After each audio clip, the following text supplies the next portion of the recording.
I would always choose Motherwort given the choice, which is to say that it does everything that the Chinese one does.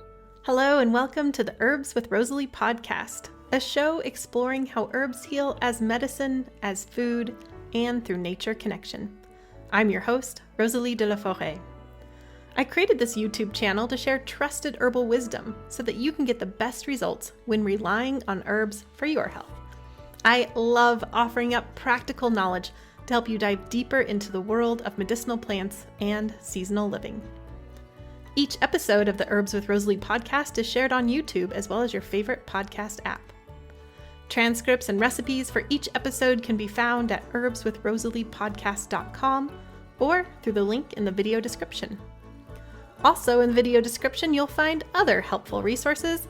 For example, to get my best herbal tips, as well as fun bonuses, be sure to sign up for my weekly herbal newsletter. Okay, grab your cup of tea and let's dive in. I've spent many hours poring over Thomas Avery Garran's Materia Medica books. In fact, his first book was one of the first herbal books that I bought when I started studying Chinese medicine. And you're going to see in this episode, this guy obviously loves plants and has wonderful insights into them, whether it's their indications or energetic profiles. So there's lots to learn here. For whatever reason, I will say that I was surprised when Thomas chose Motherwort as his plant for the interview. I don't know why, I just didn't see it coming. But as I mentioned that in the episode to him, and I was really surprised to hear his response and just how much he loves Motherwort. For those of you who don't already know him, Thomas Avery Garran has been studying plant medicine for over 30 years. He's lived in China for many years, and he received his PhD in Materia Medica Studies and Plant Pharmacy at the China Academy of Chinese Medical Sciences in Beijing. He's the first non-Chinese recipient of that degree. Pretty cool. His master's degree is in traditional Oriental medicine, and he has a certificate in herbal medicine from the American School of Herbalism. Dr. Garran is the author of 2 books on the use of Western herbs in Chinese medicine and is the translator of the first book on growing and processing Daoity Chinese herbs and the first men's health book published in Chinese medicine from the mid-17th century. He's also the co-translator of a publication on the initial response to the COVID outbreak by the Chinese medicine community in China. Thomas is the executive director of the East-West School of Herbology and president of Herb Whisper, Inc., which focuses on agriculture of medicinal plants and education. He now resides in Western Massachusetts, where he and his wife are building an herbal sanctuary and educational center. Well, welcome to the podcast, Thomas. Thank you, Rosalee. It's great to be here. Yeah. Well, we always start off with hearing, how you got started on your plant path and, what kind of brought you here to us today. And I'm excited to hear your story because in some ways I feel like I know you so well because I've been reading your books for years. You were a teacher when I was at East West. So, that was at least 15 years ago. But I haven't actually heard a lot of your story. So I'm looking forward to hearing that. Oh, thanks. Yeah, I want to thank you first for having me. And the reason I'm here probably is because of East West, I guess, in some ways, because otherwise I'd just be this other herbalist out there that you maybe have heard of or something.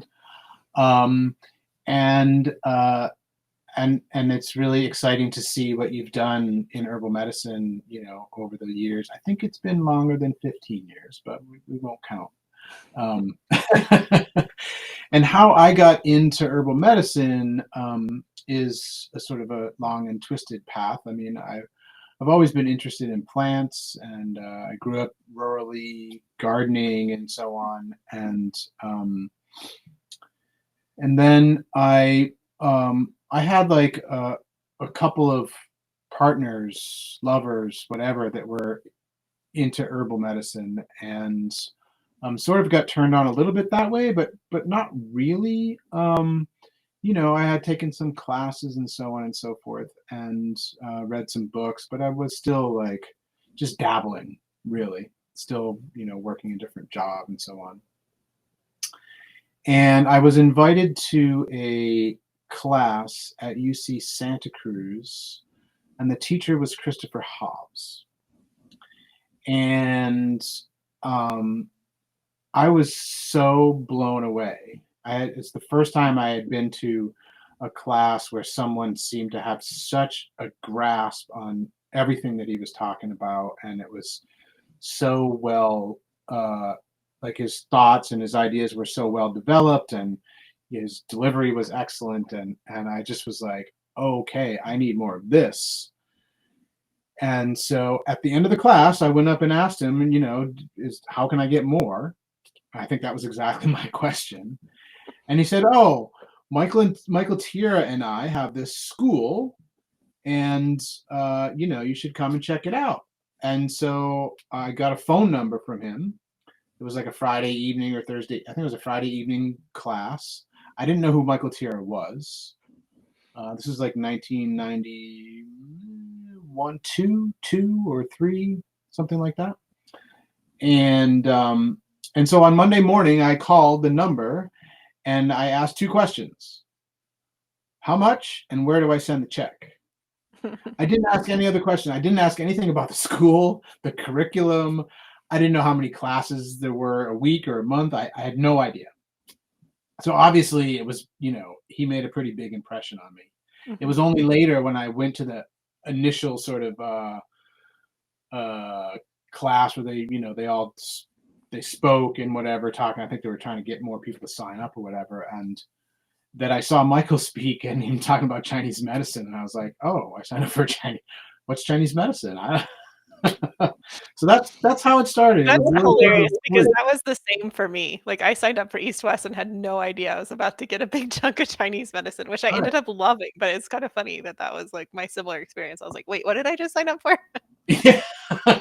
Well, and I had studied martial arts for quite a few years at that point, and so I had some sense of, certainly the very basics. It's not like we had classes on theory or anything like that, but there were, stuff like yin and yang and the five phases and qi were sort of discussed in these not very specific ways, but at least I had some concept of those things.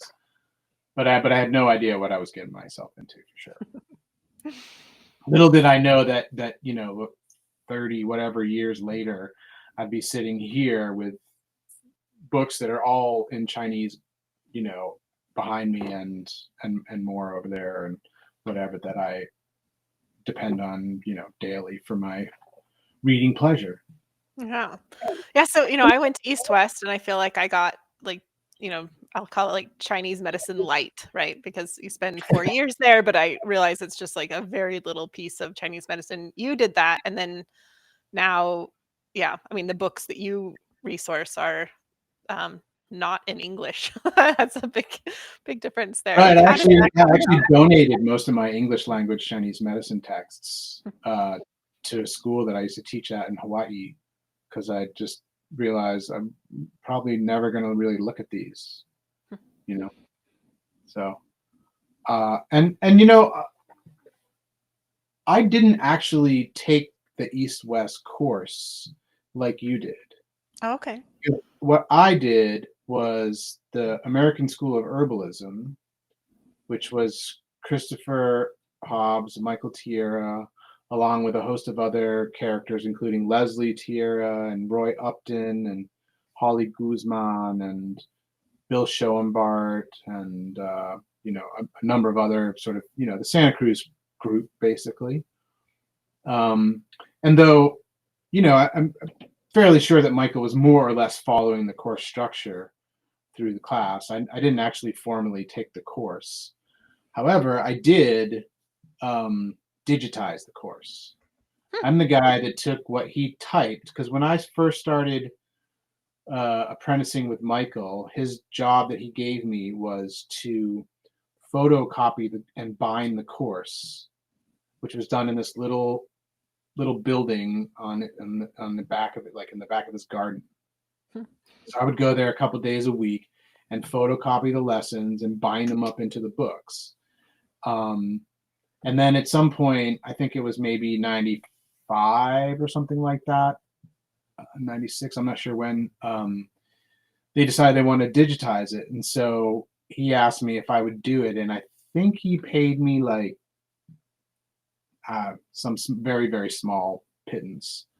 But I didn't own a computer, so I went out and bought a computer for more money with less power than, probably your remote control on your TV has now, and I typed every word of that entire course into the computer and to digitize it. So I guess I did take it in a way. Yeah, thank you. Appreciate it. Sure. Yeah. And so you have 2 books on, Western herbs Mm. and Chinese medicine, and I love those books. There's so much wonderful insights on those plants, and how did that come about that you, um yeah, like, that you even got the idea, that you went for it? Right, right. Well, I mean, again, I have to sort of blame Michael for this, in a way. Of course, he kind of started this trend with planetary herbology. And I studied with him for a bunch of years, not just in the school, but then I went on to do apprenticeship with him in uh, for my licensure for acupuncture for Chinese medicine in California. And so I was kind of surrounded by it all the time. And then I started teaching at the East-West school, excuse me, at the American school. And then, as I taught more and more, people started saying, like, you should write this down, you should write a book and this and that. And I was kind of like, yeah, whatever. It seems a little bit early in my career for that. But I started keeping really good notes. And I kept a binder in the clinic with me. And anytime I did anything that was different, I made a note about it. And over the course of however many years, I guess that first book was published in 2008, I think. So, 10 or 12 years or something like that, that binder started to become a book, really. And so I finally decided to write it all down. That was the first one. And the second one is just a continuation of the material from the first. There's a little more explanation in the beginning.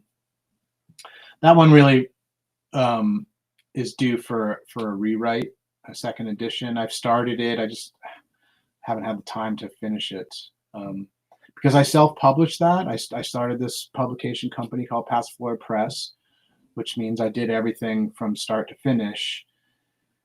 And now when I read it, I'm like, oh yeah, that could use a little editing.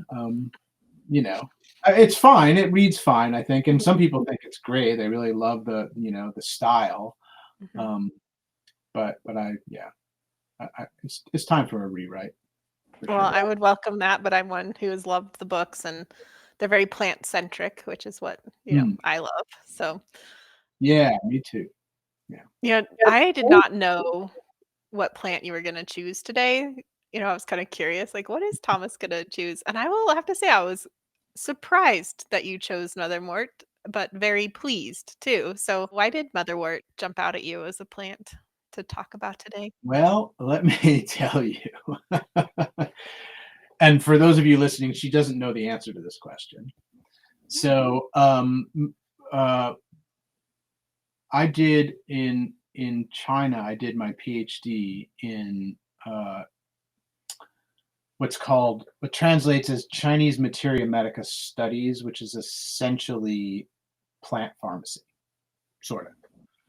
And what I did was a comparison of the European motherwort, which is Leonurus cardiaca, which is the one we commonly use in Western herbal medicine, and Chinese motherwort, which is Leonurus japonicus.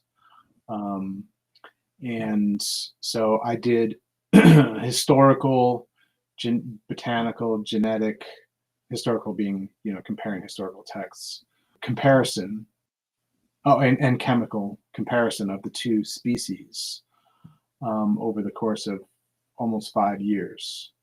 Oh. So I'm intimately connected to that plant. All right.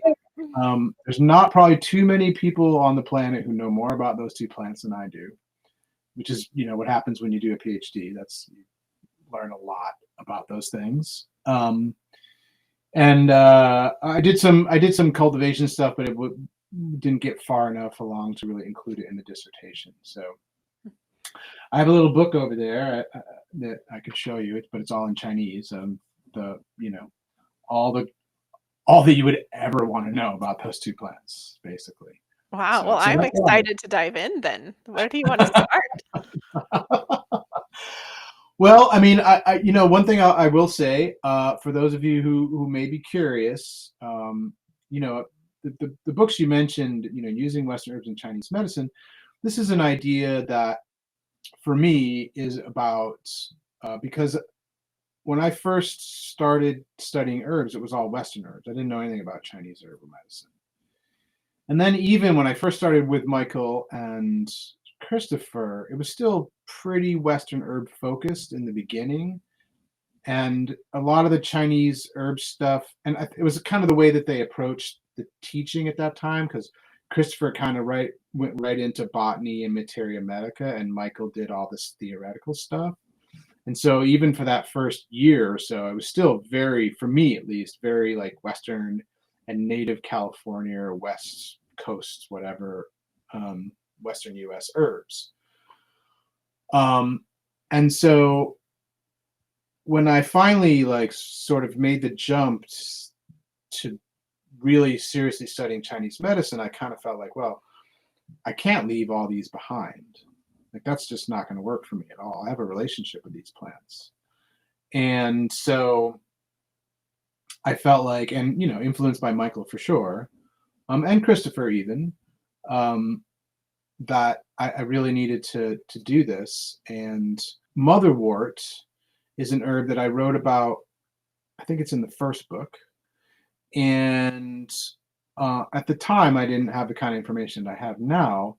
And I may have even said that they're similar or close or whatever, because a lot of their indications are very, very similar. However, what I've come to realize is that, with maybe one exception, I would always choose Motherwort given the choice, which is to say that it does everything that the Chinese one does, specifically related to gynecological indications. And then it has a whole host of other indications for the heart and for mental emotional issues, etc., which the Chinese one doesn't really have. And I could go on at length about the exception in this situation, but I won't. I will just say the one exception that I did mention at the beginning there was that the Chinese species is used, basically every woman who gives birth in China today, and for a very long time, has been given Motherwort, Chinese Motherwort pills, or whatever the format is. So, which is to be taken right after they give birth, like the next day, basically, they start taking those. And so, the one thing that Motherwort, I think, the Chinese one does better than, possibly better than the European species, is it does help to slow the bleeding without stopping it. And that seems to help in the recovery process. And I don't have enough experience giving them both to be able to make enough, because it's like, I've seen it hundreds of times with the Chinese one, because everybody I know has given birth, every patient, every friend, every whatever, like they all have had that, and I've seen what happens. But I would never give only a single herb to a patient, So if I used to do a fair bit of gynecology and postpartum work, and I just would never give a single herb, and so it's hard for me to make a judgment about which one is better. Mm-hmm. But the Chinese one definitely is very good for that. Wow, interesting. Yeah. And you mentioned indications for the heart. What indications do you see with Motherwort? Yeah, so I think the interesting thing about the European Motherwort, that's one of the things that really sets it apart from the Chinese Motherwort, is it has this whole group of compounds that are very specific for the cardiovascular system. which mostly are improving the elasticity and structure of the vessels, and actually some of them have been shown to improve and strengthen musculature, specifically musculature like the heart. And so these compounds either are absent or are in very, very low amounts in the Chinese species. And and a lot of these compounds also have been shown to be good for actually relieving anxiety and similar types of issues. And so I find it to be extremely useful for this sense of like a fullness in the chest when you're anxious, when you like, maybe short of a panic attack. I'm not sure it's going to be your best choice in a panic attack because that's a little bit too strong and acute. But those general sort of like, I'm stressed, I'm taking deep breaths, I'm full, my mind is going a million different ways, I'm having a hard time sleeping because of that. I can't get anything done because I can't figure out where to focus myself because I just see this long list and I can't just pick one. You know what I mean? Like that kind of anxiety of being overwhelmed. I find it to be extremely useful for. I usually or often combine it with some other herbs like skullcap maybe, or blue vervain maybe, depending on the situation. I also find it very good for folks that are struggling with withdrawal, or maybe they're past that stage from getting away from alcohol or drugs. Maybe they're past the initial withdrawal stage, but they're still like they have a lot of anxiety. They're kind of fried. Their nervous system is kind of fried, and I find that Motherwort really helps to settle that and calm that. Again, skullcap is a great herb to combine it for that. Maybe some Melissa, lemon balm, be very good for that. So newsflash, the lemon balm probably is better as like a long decoction for this rather than like the fresh plant tincture, because it's not really the essential oils. It's these other compounds in the plant. So interesting. That's something I learned relatively recently, just like within the last maybe 4 or 5 years. And I was like, oh wow, that's kind of cool. I didn't really realize that, because I was always like lemon balm, lemon flavor. That's what you want. That's like the best part. Everyone always says it's a terrible herb to dry because it loses all its flavor. Well, that's true for a tea, but maybe not so true for a medicine. That's interesting because lemon balm is aromatic. I've never done a decoction of it, but I do the very long infusions, like the overnight infusions, which does transform it into this other different being. And so that's interesting, because there's not a lot of aromatic herbs that you really want to decoct or do a long infusion with, but lemon balm is one of the exceptions. I think it is. Yeah, I think it is. Now, I think it would be really cool to, maybe do like what we call a tincture wash, which you've never heard this term before, but basically like instead of doing a regular tincture, you pour some alcohol over it and kind of literally sort of wash the leaves and pour that off and store that in a jar. And then you make your decoction and add that stuff back, because then you're adding all most of the aromatics are going to come out in that. It's a quick tincture basically. I see. Because then you get like the flavor of the lemon balm. Because if you decoct it, you're just going to get this bitter whatever it is. You're not going to get the flavor, or at least you're not that very pleasant lemony flavor of lemon balm. Right. You can add that back to it, and then you get the flavor. I've never tried that, but it seems like a good idea. Yeah, it's interesting. Well, speaking of bitter, Motherwort is a bit bitter, and a little bit. Yeah. Yeah. Do you enjoy long decoctions of teas with your Motherwort, or? I mostly prefer Motherwort as a tincture. I'm with you. Yeah, I'm with you. But I've certainly given it. How much have I taken? I don't take a lot of decoction. That's not true, actually. I do. It's not true. I do. I do take decoctions, and I sometimes put it in there. But Motherwort's one of those things that and maybe it's because of all those years of just focusing so much energy on it. I almost always have a bottle of it on my desk that I just take ad lib. I don't know. It seems like a good idea. Hoping those things are going to, like, improve my cardiovascular system. Maybe I'll live a little longer or something. I don't know.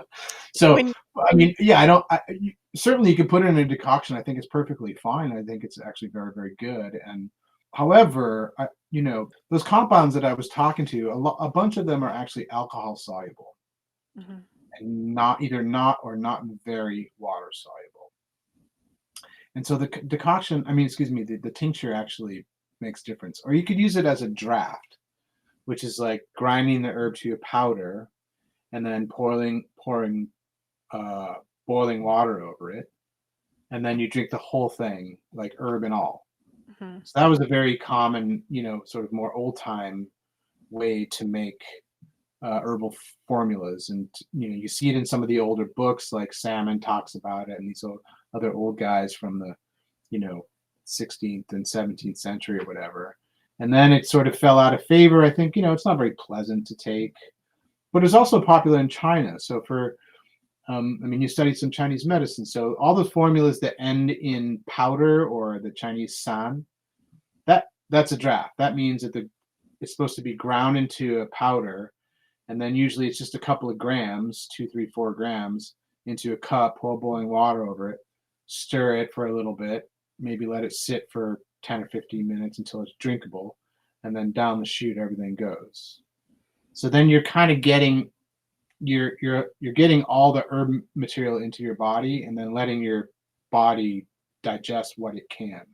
And I think you get more of those things that are alcohol but not water soluble.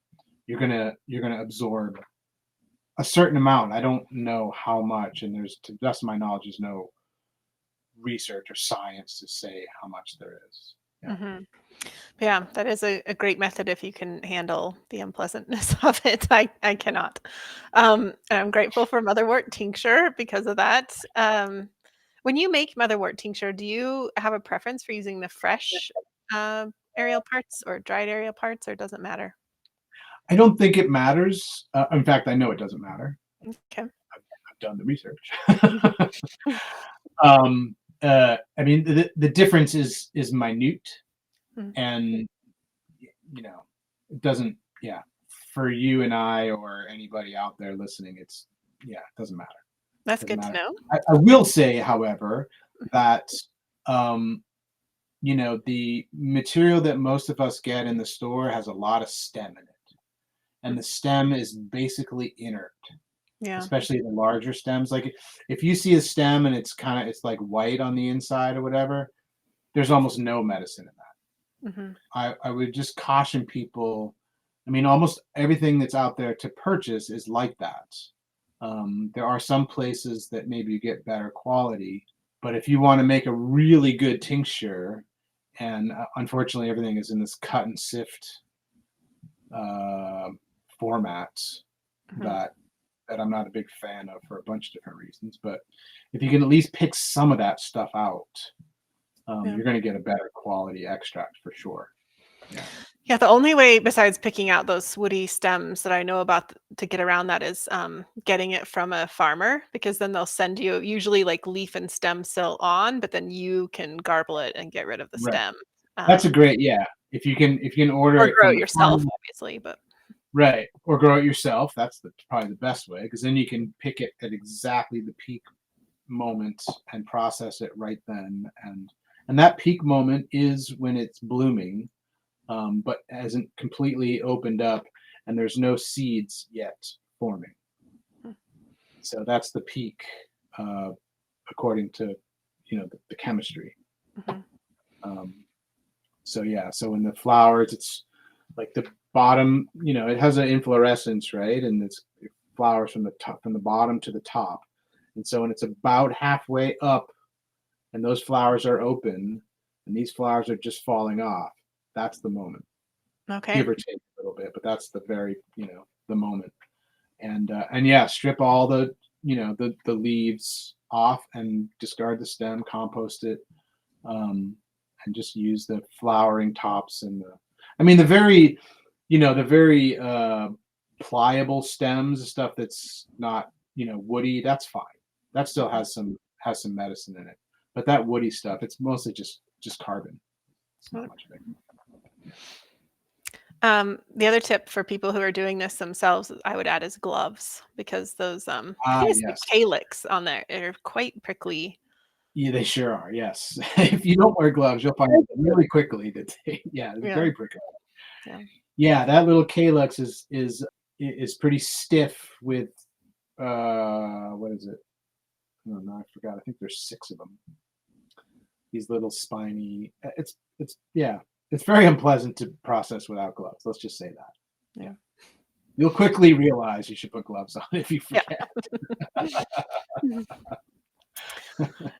Well, we've mentioned Motherwort for heart indications. I love that the indication story that you gave to us, because I've definitely had days like that. Chest feels full, list is too long, overwhelmed. So definitely adding some Motherwort to my own desk. So thank you for that. You also mentioned there's some gynecological indications for European Motherwort. What are those?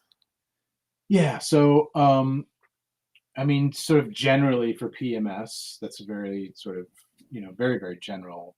But I like it mostly when there's premenstrual pain associated, especially with breast tenderness, and irritability, anxiousness, sleeplessness, any of those kind of like, heart, spirit, mental, emotional, whatever, however you want to describe that kind of symptoms. I think that's, cramping, pain, stuff like that. Mhm. So, if that's what's going on, then about mid-cycle, you can start taking it, and usually I would use other things, and take it for that 2 weeks before menstruation comes.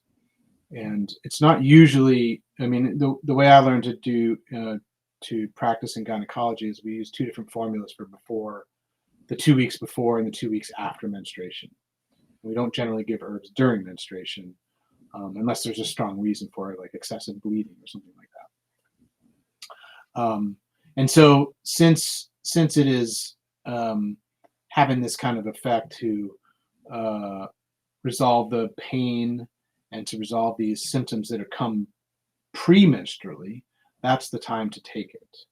Now, Motherwort might be an exception when you could put it in a formula for that other 2 weeks, because that other 2 weeks is usually to try to treat the root causes of the problem, where the 2 weeks prior to the menstruation are more treating the branch, to resolve the symptoms so that the person can feel better, and you kind of get through that period, and then those next 2 weeks you're kind of trying to, switch your formula so you're going to the root of the problem.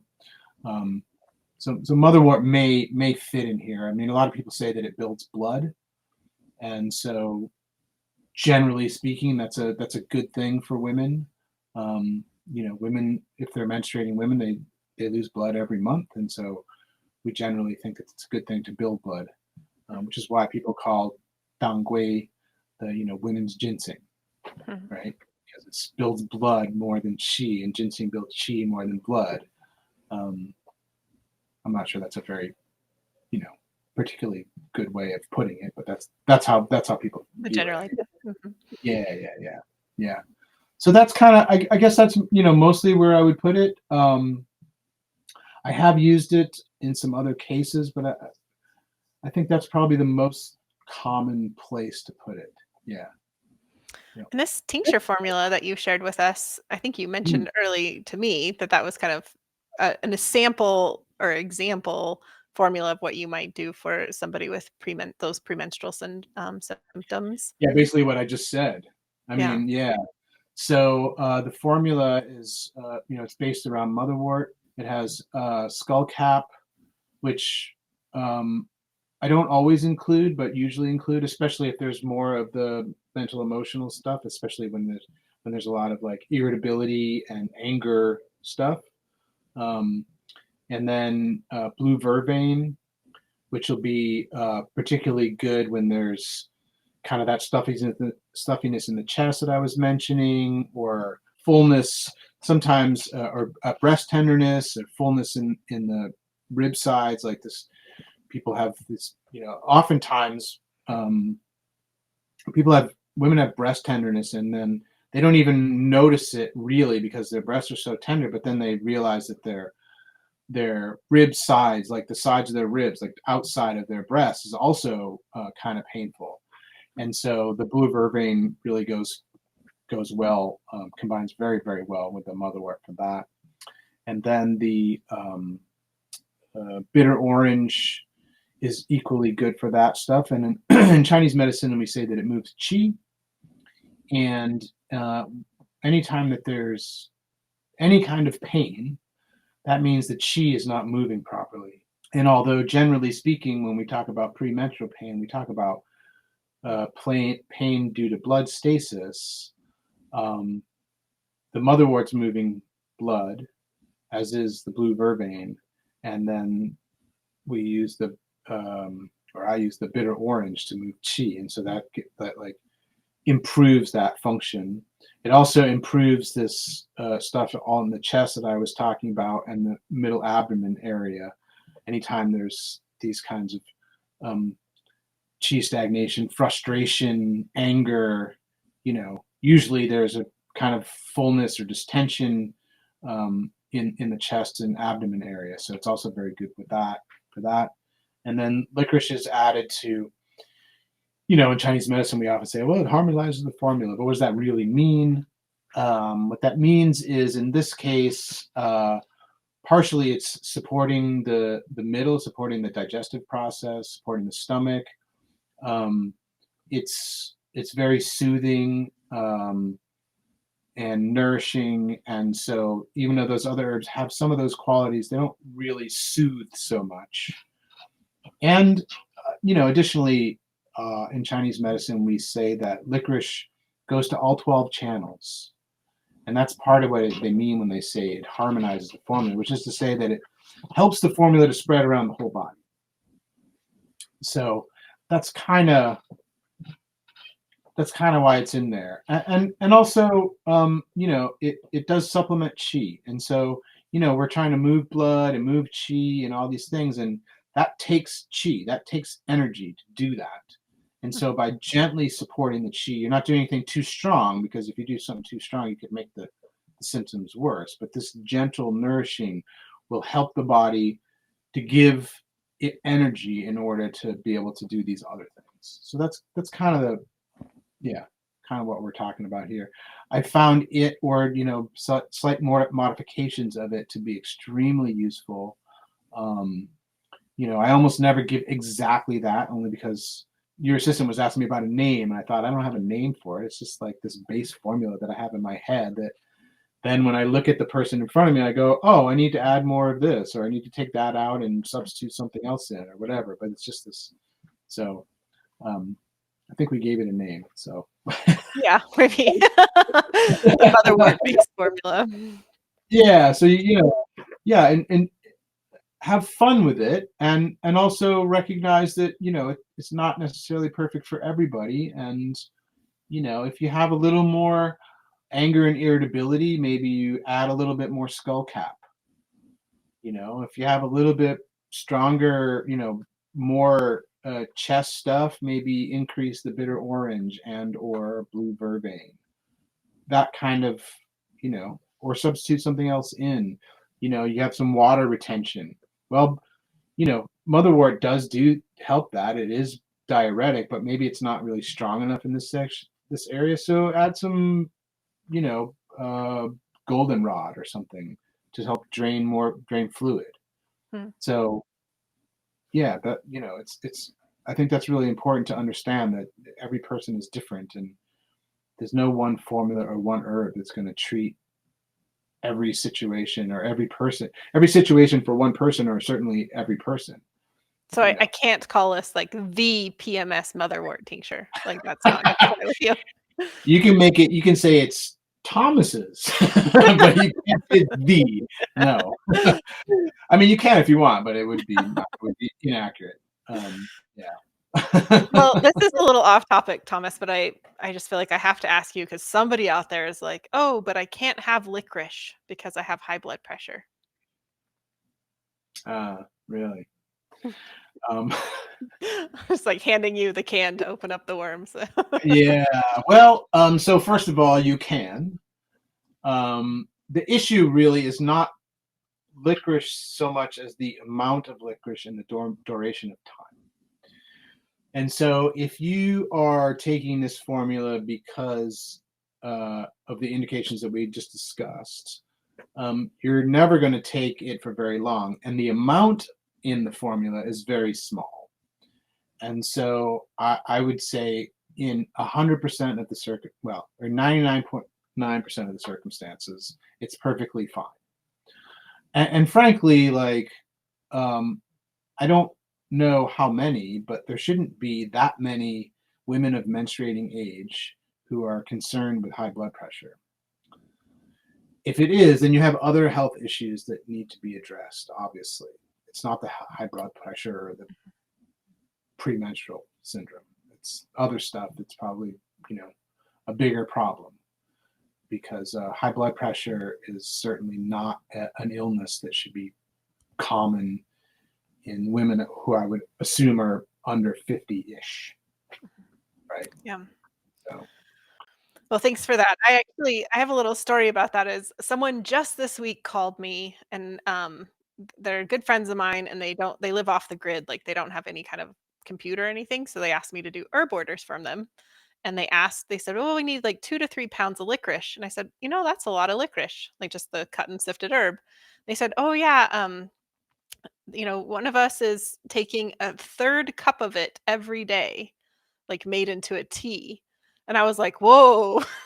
that that is not like what you would want to do. And so I shared them that that's a concern, and they're like, "Oh, well, we're really enjoying it." And I said the only way I would recommend taking those amounts is if you have a blood pressure cuff with you and that you're like monitoring that, because some people, even 10 grams a day consistently over a long period of time can upstart that problem. I've seen people even taking like traditional medicinals, but they're like really going for it. This is not like a couple of tea bags once in a while, but they're like really going for it. It can create that. So, but yeah, in these small amounts, the way that like traditional Chinese medicine uses licorice in these like small amounts to harmonize a formula, not an Right. issue. But unfortunately, now it's just kind of, there's this widespread warning that like all use causes high blood pressure. And I have not Right. seen that.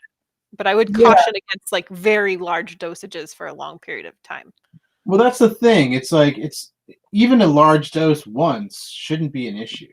Mm-hmm. But if you're doing it every day for weeks or months on end, then yeah, that's certainly going to be an issue. And like Yeah. you said about the Chinese formulas, like in most cases, most of those formulas you're not going to take for more than a couple of weeks, Mm-hmm. and there's only like 3 grams or maybe 6 grams maximum of licorice in the formula. And certainly not all Chinese formulas have licorice in them. There's lots that don't. I mean, it's Mm-hmm. very, very common. It's probably the most common formula found in formulas. Common I've heard herb. that. I was going to ask you if that's true. I think that's like what I remember from my studies. They say that like it's the most used herb in Chinese medicine. That and mint. I think mint is in a lot of them too. Kind of as a similar like kind of harmonizer. Right. It would be interesting I don't know where you put the cutoff, because there's so many formulas. There's like Right. thousands. I mean, we only know in the English language, we only know of like whatever 300 or 400 or whatever that are in Bensky, but literally, like I have texts back here that, I mean, I have this set of texts I think it's 10 volumes, and the books are all like this thick from the Ming Dynasty, and it's just all formulas. So I you're mean, saying is if I make the claim that licorice is the most used one, probably no one is going to refute me because nobody is going to actually do the math. Okay, good to no. know. Well, thank you so much for sharing that recipe with us. And for anybody who Yeah, wants to download the copy, you can get it at herbswithrosaleepodcast.com or the show notes. Was great. there anything else you'd like to share with us about Motherwort? About Motherwort? Well, one thing I would like to say about Motherwort, and it's a really pleasant plant to have in the garden. It's a perennial herb, and it lives pretty long time. It doesn't live forever, but it lives for a pretty long time, and so it can be kind of a stalwart in your herb garden. And it's a mint family plant, so it's relatively easy to grow. So for those who are interested in having a little herb garden, it's a great choice for that. It can get kind of large and take up some space. So if you have a very small space, it may not be your best choice. Maybe you want to go to skullcap or something. But once you've planted it, then you have it every year, and you can harvest. If you're just harvesting medicine for yourself, one plant is probably enough, unless you're using a whole lot of motherwort. And so it's the gift that keeps on giving, I guess. And I find it's a very attractive plant. I mean, a lot of mints aren't terribly attractive. They're kind of small and the flowers are kind of small, but it being as large it is and the multi stems that are all flowering, it's a very attractive garden plant. So yeah, I guess that's the thing I'd like to add there, that because I know a lot of people are getting into it, or they're getting into herbs and they're not really quite sure. Maybe they have a little space, they want to grow some things, and what do I grow? There's a trillion choices about what to grow.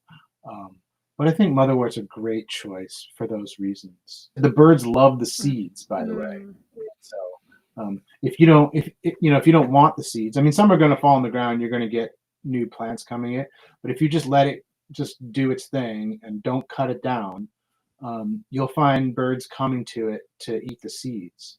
And so if you enjoy having birds around, I mean, certainly the butterflies love the flowers, but the birds absolutely love the seeds. So it's a great little bird feeder for you. Lovely. Yeah. Yeah, I grow it in my garden, but it hasn't thrived, and I'm thinking I need to move it because it's been struggling a bit. But I think this is the year that it's going to thrive. So I can feel it, Thomas, because you are here. Yeah. Well, it does. It does. It can be sensitive to pH, and I'm trying to remember exactly. Yeah, it wants. It's not clear in my head right now. I don't want to say anything because I don't remember it quite clearly. But it can be a little bit sensitive to pH. So if your pH is a little bit too high or a little too low, that could make a difference. And it's a very simple fix, to adjust pH with, watering in some if you need to acidify a little bit, you can water in some organic fertilizer for azaleas and things like that, right? That's kind of more acidic. You can throw some pine needles around it. If it's the other way around, then you got to do just the opposite. Maybe throw some ash on or something like that. But my motherwort is underneath a pine tree, so I'm guessing it's the other one. I think that it might be just too acidic for it, and maybe it's not getting enough sun. I don't know. It certainly does love the sun. It wants as much sun as you'll give it. It'll take 100%, full sun. So. Yeah, I agree with you. It is a beautiful one to have in the garden. It grows so tall, and so. Yeah. Well, thanks for sharing this loveliness about motherwort and for the formula. And I'm curious, you're recently relocated back to the States, and you have projects going on. I want to hear what's going on in your herbal life. Yeah, so I moved back. I lived in China for 16 years. And my wife and I moved back to Western Massachusetts last summer. I guess it's been almost a year now. It seems hard to believe. And as part of that process, because moving halfway around the world is not enough, I took over the East West Herb School. And so now I am the owner and executive director at the East West Herb School, and that we talked about. Congratulations, before. By the way. Congrats. Thank you. So I was honored that Michael offered it, and I am thrilled to be a part of it and continuing legacy. We are on the land here. We're starting an herb farm. I have herb growing projects in several places, including research I'm doing with North Carolina State University. So we're going to have some yield trials this year for some Chinese herbs. I'm very excited. A little bit this year, a little bit next year. So that's been a project that's been going on for about 5 years now. So we're pretty excited about that. we'll continue to do some of that work here in Western Mass. We're going to be growing a bunch of Chinese herbs here.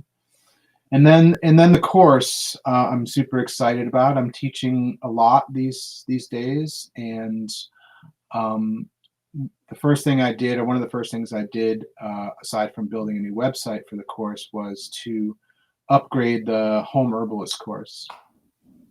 So the East-West School of Herbology has two main courses. One is the professional course, and that's the one that you took that we were talking about before. And then about, I'm not sure how long ago, it's been 6 or 8 years now, Leslie and Michael, mostly Leslie, did sort of a intro to herbal medicine kind of course. It's much shorter, it's much less expensive, it's pretty good. And so it's a great intro. And so I did some upgrades on that. I added a lot of video to that, and so that's now on the new website, which I'm pretty excited about, because it offers, for people who are just interested in herbs and want to learn a little bit about how to take care of themselves and their family, but they don't really want to take a super involved, costly, timely herb course. I think it's a nice fit. I think it's an opportunity for folks to be able to do it at their own pace. It's all online. There's a forum people can join and chat with other students that are in it, as well as staff or myself. Though that is a little bit limited only because of the course, but nevertheless it's there.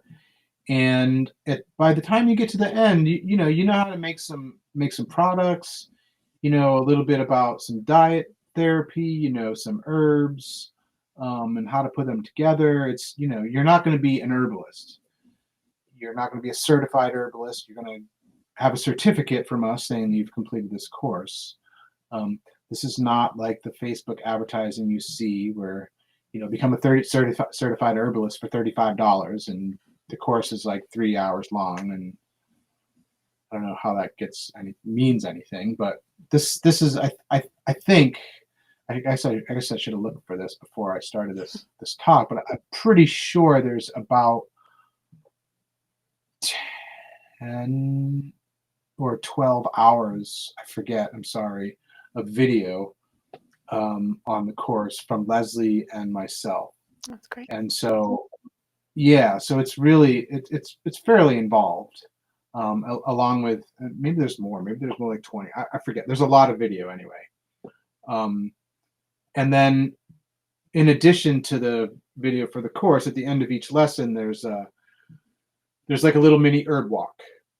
And so, last year we did videos of me at botanical gardens in China or around the property and other places, just with these little, 1 to 3 minute clips talking about specific herbs. So that's I thought it was a really cool idea to, each lesson sort of finishes like, let's go for an herb walk. And so I think there's 3 herbs at the end of each lesson. So you kind of get the sense of like going out into the field with me and then back to the books, kind of thing, So, so that I'm really excited about that. I'm really excited about the farm. We got this, huge bag of seed starting soil today, and the greenhouse is up, and that we have too much rain. Right. Yeah, way too much rain. Yeah. So, yeah, that's what I'm excited about. And I have a new book coming as soon as I can carve out the time to do it. I translated and annotated the first book on men's health in Chinese medicine. I felt like there's a lot of books on women's health in alternative medicine or herbal medicine, and there's just not really. There's one that I'm aware of on men's health, and it feels like men get sick too, and I'm not trying to be like, yeah, it just feels like it's an appropriate thing. And frankly, like this guy, like he wrote 2 books, one on women's health and one on men's health, and the gynecology one has already been translated. So I felt like, well, let's do the men's health one too. Hmm. So Will that be a book like mainly for Chinese practitioners, for a yeah, layperson? that Yeah. one's more of an academic one. Yeah, Yeah. for sure. Yeah, that'd Well, be congrats on that. yeah. Thanks. Well, it's not published yet, so I see. Getting closer. Well, Thomas, my sense is, I guess I already kind of knew this, but you really are plant centric. And that's something like you don't always find that in Chinese medicine. It's like because Chinese medicine can be somebody could be really focused on diagnostics, someone could be really focused as a practitioner, but maybe like not directly connected with the plants. And I love that. I mean, your mm, books are all about materia medica, your degree is in materia medica, yeah, and then you're like really excited about your farm. So yeah. I love that you're just kind of pulling all of that together. Well, when I was teaching in Hawaii, um, I was doing an herb walk with the students, and one of the students was an avid watcher of The Dog Whisperer, a TV show. I don't know, this was whatever, 15 or 20 years ago. And she burst out in the middle of while I was talking and pointed at me and says, "You're the herb whisperer." And I thought, what are you talking about? I didn't know what the dog whisperer was. Like, I didn't get that at all. And then I was like, oh, wait, I've heard of the horse whisperer. And so I've sort of adopted that. And it's actually the name of my company, both in China and here. And I feel this deep connection to plants. And so when people ask me what I do, I'm always kind of like, I do plants, but I do kind of everything. I love food. I love herbal medicine. I love to garden. I love, if it has to do with plants, I'm into it. Basically, that's it. Yeah. Well, with all of your years of experience of working with the plants, Thomas, I'm curious what new things or skills that you're currently cultivating with herbs. Well, I think that would be the agriculture. When I first started, when I was talking about like this path of first starting, there was sort of this time when I was finishing up the program with the American School with Michael and Christopher and trying to figure out where I was going to go. Was I going to go into clinical medicine? I looked at med school, I looked at naturopathic school, acupuncture school, all these different ideas. And somewhere I came up with this idea of growing herbs. Right? People don't realize that all the herbs that we use, they're either cultivated on a farm or people are wildcrafting them, right, out of the wild. And we're trying to slow down the purging of the wild resources by improving our cultivation. And so I opted not to do that. And one of the reasons, the time in my head, I thought, well, as I get older, it's going to be harder and harder to be a farmer. So now I'm going to be 55 in June, and I'm a farmer. I don't know how this happened exactly. It's certainly not all that I do, but I think over the last few years, my wife and I had a tragedy about 13 years ago, and that led to the start of a learning garden. And we started this little garden, and that just sort of kind of snowballed over time into a farm, and fairly sizable farm of like 18 acres that I managed. And we grew herbs and did a CSA, and we even exported some herbs to here. You might have used some of those herbs here.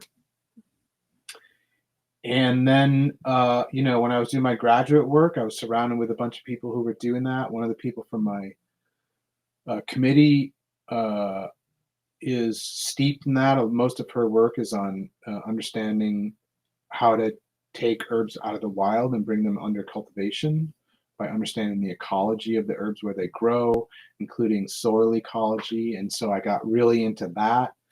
And I just realized that, if we're going to save the plants and save the ecology of where those plants grow, which is saving ourselves, and if we're going to do that and we're going to use practices that are healthy for the planet and healthy for our children and the next 7 generations, then we need people who actually understand how to do this. And that's not to say that other farmers don't know, and only I have the answers. That's not what I'm saying at all.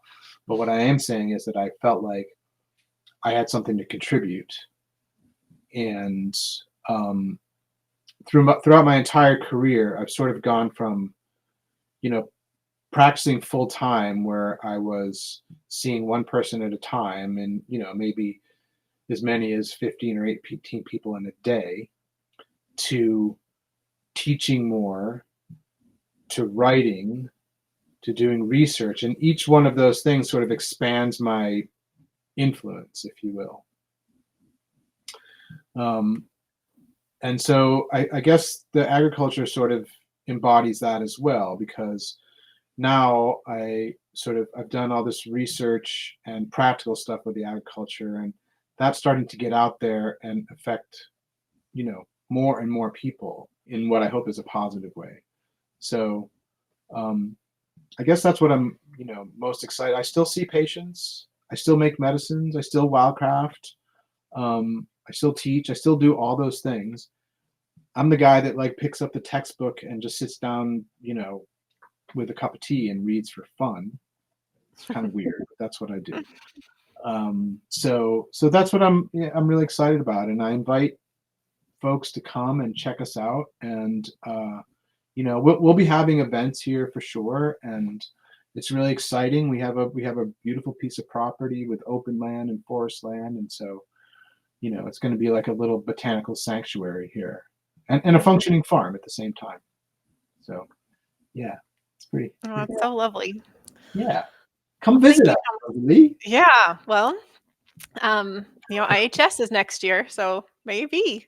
Ah, yeah, there you go. Yeah, Oh, yes. which is the last time we were talking. The last time I saw you was, I think, That's right. 2017. That's right. I had your book because my wife was like, "Who's this woman?" And I got your book. I was like, "It's this woman." Yeah, I went this past year I had just gotten back into the country, and I just went to visit with friends, and it was very pleasant. Yeah, it's a wonderful gathering. It really is. Yeah. Well, thank you so much just for being here, for all of your contributions. It was great to get to know you a bit better and just to really kind of soak in your love of plants and Motherwort. So I appreciate you sharing all that you've done here today. It's been a pleasure. Thank you very much. I'm really thrilled that you're doing this, that you're helping to educate folks and get the message out to people about the importance of herbal medicine and, its simplicity also, and how you can, with, some pretty simple tools, do a lot of really good things for your health and gain some independence and agency. And that's kind of, what a big part of my goal is, really to help people gain agency so they can feel a little bit more in control of their lives, instead of constantly going out to try to get other people to tell them what's best for them. Mm-hmm. So specifically in health related stuff. Right? Yeah. Well, thank you, Thomas. Thanks for being here. Don't forget to head over to the show notes at herbswithrosaleepodcast.com to download your beautifully illustrated recipe card and get a transcript of this show. There, you'll also be able to sign up for my weekly newsletter, which is the best way to stay in touch with me. You can visit more of Thomas's offerings at www.herb-whisperer.com. If you'd like more herbal episodes to come your way, then one of the best ways to support this podcast is subscribing on YouTube or your favorite podcast app. I deeply believe that this world needs more herbalists and plant-centered folks, and I'm so glad that you're here as part of this herbal community. Also, a big round of thanks to the people all over the world who make this podcast happen week to week. Nicole Paul is the project manager who oversees the whole operation, from guest outreach to writing show notes to actually uploading each episode and so many other things I don't even know. She really holds this whole thing together. Francesca is our fabulous video and audio editor She not only makes listening more pleasant, she also adds beauty to the YouTube videos with plant images and video overlays. Tatiana Rusikova is the botanical illustrator who creates gorgeous plant and recipe illustrations for us. I love them. I know that you do too. Christy edits the recipe cards, and then Jenny creates them as well as the thumbnail images for YouTube. Michelle is the tech wizard behind the scenes, and Karen is our student services coordinator and customer support. For those of you who like to read along, Jennifer is who creates the transcripts each week. Xavier, my handsome French husband, is the cameraman and website IT guy. It takes an herbal village to make it all happen, including you. One of the best ways to retain and fully understand something you've just learned is to share it in your own words. With that in mind, I invite you to share your takeaways with me and the entire Herbs with Rosalee community. You can leave comments on my YouTube channel, on the herbswithrosalee.podcast.com show notes page, or simply hit reply to my Wednesday email. I read every comment that comes in, and I'm excited to hear your herbal thoughts on Motherwort. Okay, you've done it. You've lasted to the very end of the show, which means you get a gold star and this herbal tidbit. So for this herbal tidbit, I thought it'd be fun to look at Thomas's book on Western herbs according to traditional Chinese medicine and look at his entry on Motherwort. Of course, it's like several pages, so I'm not going to read it all for you. But I thought he had some interesting further suggestions for combinations with Motherwort. For example, he mentions combining Motherwort with black cohosh for painful menstruation due to qi stagnation and blood vacuity. And you can add cramp bark to the above combination for dysmenorrhea, menstrual cramps. He also recommends it with hawthorn, which is a combination I love as well, Motherwort and hawthorn. He also recommends red sage root for palpitations and fearful throbbing in the chest, as well as dizziness, poor memory, and insomnia. Later on, he quotes Culpepper, who says, "There is no better herb to take melancholy vapors from the heart, to strengthen it and make a merry, cheerful, blithe soul than this herb." And he goes on to say, "As one can see from these historical sources, Motherwort has long been considered an extremely important plant. Today, in an age of high stress, early heart attacks, and exceedingly common menstrual problems, Motherwort continues to find its way into numerous prescriptions, whether for gynecological problems, heart troubles, or nervous system disorders." All right, that's it on Motherwort. Enjoy.